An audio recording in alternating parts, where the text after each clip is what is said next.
Est-ce que je peux te dire une chose? Dans le temps des hommes, appelé temps Chronos, Sarah avait 90 ans, mais dans le Olam, Sarah avait 18 ans. Parce que dans le temps Chronos, à 90 ans, tu ne peux plus enfanter. C'est impossible que tu enfantes. Tu es en âge de ménopause plus. Mais quand tu as dit à Abraham, ta femme aura un enfant, Dieu ne parlait pas par rapport au temps Chronos, mais il parlait par rapport au Olam. Parce que dans le Olam, on ne vieillit pas. Dans le Olam, on est éternel. On est éternel. C'est la raison pour laquelle je ne te suis pas ton âge. Je ne te suis pas ton âge. Ce que Dieu a dit, ça va s'accomplir.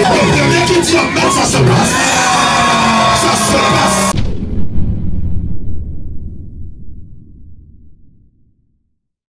El Olam, Zali Kalata, Anada, Kabaloso Kaloma. El Olam, Dieu d'éternité. C'est-à-dire que quoi? Il est le maître des temps et des circonstances. On appelle également l'ancien des jours. C'est-à-dire le seul sur qui le temps n'a pas d'influence. Parce que le temps a été créé par lui. Il vit dans l'éternité. Il habite dans l'éternité. Et tout élément lui est soumis. C'est pour ça que quand Dieu te dit tu vas te marier, même si tu as 45 ans, quoi, est-ce que je peux te dire une chose? Dans le temps des hommes, appelé temps Chronos, Sarah avait 90 ans, mais dans le Olam, Sarah avait 18 ans. Parce que dans le temps Chronos, à 90 ans, tu ne peux plus enfanter. C'est impossible que tu enfantes. Tu es en âge de ménopause plus. Mais quand tu as dit à Abraham, ta femme aura un enfant, Dieu ne parlait pas par rapport au temps Chronos, mais il parlait par rapport au Olam. Parce que dans le Olam, on ne vieillit pas. Dans le Olam, on est éternel. On est éternel. C'est la raison pour laquelle je ne te suis pas ton âge. Je ne te suis pas ton âge. Ce que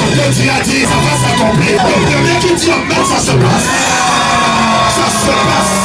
C'est ici que lorsque tu comprends Dieu, tu ne douteras pas. Parce que c'est ici que Dieu parle. C'est ici que tout a été fondé. C'est ici que tout a été créé. Jérémie chapitre 1 verset 5. Avant que tu ne fusses formé dans le ventre de ta mère, je te connaissais. Dieu connaissait Jérémie où? Comment Dieu peut-il dire à Jérémie, avant que tu ne sois formé dans le ventre de ta mère, je te connaissais? Jérémie habitait dans l'éternité. Jérémie était déjà dans l'éternité. Et quand est venu le temps pour lui de venir dans le temps Chronos, Dieu est parti dans le catalogue des prophètes. Il a dit, hey, toi prophète Jérémie, le temps pour toi est venu de partir sur terre. Tu as regardé sur la terre. Il a vu un homme. Il a vu une femme, il a dit c'est là-bas que je t'envoie. Mais en vérité, Jérémie existait déjà. Je peux encore aller plus loin. La Bible dit pas c'est meurtrissure. Hein?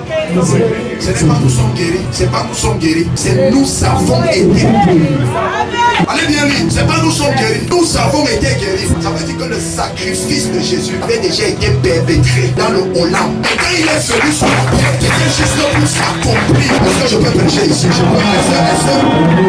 Jésus est venu accomplir le but pour lequel son Père l'a envoyé. Donc quand Dieu te dit tu auras 1 million, ce n'est pas une promesse, c'est une certitude. J'aime un chanteur qui dit il ne promet pas ce qu'il va faire, mais il promet ce qu'il a déjà fait. Donc quand il parle, c'est que c'est déjà accompli. Quand il parle, c'est que l'affaire est déjà établie. Donc la seule chose que tu as simplement besoin de faire, c'est de croire. Mais il te manque aveuglement comme un enfant. Dieu est le seul être en qui on croit sans réfléchir. C'est-à-dire que tu ne te poses pas de questions, tu crois. Est-ce que je peux parler?